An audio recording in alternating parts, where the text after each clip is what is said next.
মুসলমান আমার 11 নম্বর আয়াতে আল্লাহ রাব্বুল আলামিন নারী পুরুষের যে সম্পদ বন্টন আল্লাহ করে দিয়েছে।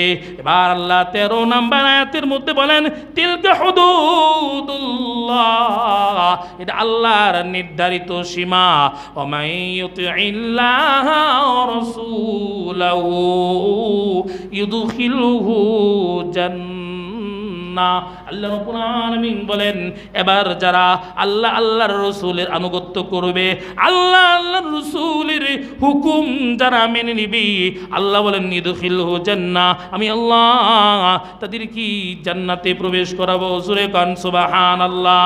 আল্লাহর আদেশ যারা মেনে নিবে, আমার যুক্তিতে ধরুক আর না ধরুক, আল্লাহর আদেশ, এই আল্লাহর আদেশ যারা মেনে নিবে, আল্লাহ বলেন ইদখিলহু জান্নাহ, আমি আল্লাহ তাদেরকে জান্নাতে প্রবেশ করাবো।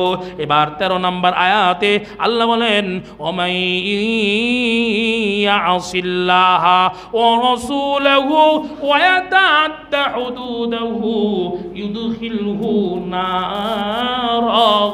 আল্লাহ বলেন ওমাই ইয়াসিল্লাহ রাসূলা, আর যারা আল্লাহর বিধান মানবে না, রাসূলের বিধান মানবে না, আল্লাহর দেওয়া নির্ধারিত সীমা যারা অতিক্রম করবে, আল্লাহ বলেন ইউদখিলহু নার, আমি আল্লাহ তাদের কি জাহান্নামে প্রবেশ করাবো। আমার ভাইরাম গভীর মনোযোগ লক্ষ্য করুন। তাহলে আল্লাহর দেওয়া বন্টন যারা মেনে নিবি, আল্লাহ তাআলা তাদেরকে জান্নাত দিবে, আল্লাহর ঘোষণা। আর যারা আল্লাহর বিধান যারা না মানবে, আল্লাহর ঘোষণা, আল্লাহ তাআলা তাদেরকে জাহান্নামে প্রবেশ করাবেন।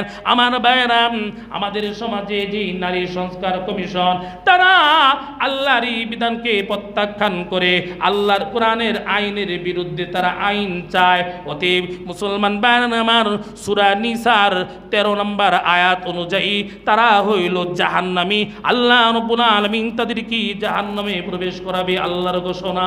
যারা আল্লাহর বিধান না মানবে, এরা যেই হোক, যেই নারীবাদী হোক আর যে সংস্কার কমিশন হোক, আল্লাহ বলেন যারা আল্লাহর বিধান যারা না মানবে, আল্লাহ তাআলা তাদেরকে জাহান্নামে প্রবেশ করাবে।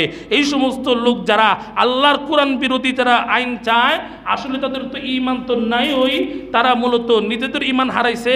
আমাদের সমাজের সরল প্রাণ মা বোনদের ঈমান তারা হরণ করার জন্য এরকম ষড়যন্ত্র তারা করতেই থাকুক।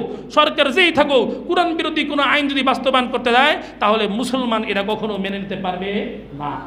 চ্যানেলটি সাবস্ক্রাইব করে আমাদের সঙ্গেই থাকুন।